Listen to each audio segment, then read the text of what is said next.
Na-report sa GMA, sabi ng Bangko Sentral ng Pilipinas or BSP na 80% ng mga Pinoy seniors have no retirement fund.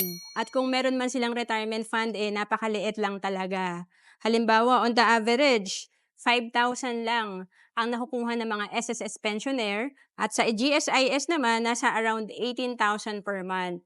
And importante na naghahanda tayo para sa retirement kasi hindi naman habang buhay maganda ang income natin at bata tayo. Kaya nga dito sa sample natin, kung nakakapag-ipon ka ng 5,000 per month at nilagay mo lang to sa unan or savings account na maliit ang kita, meron kang 1.2 million after 20 years.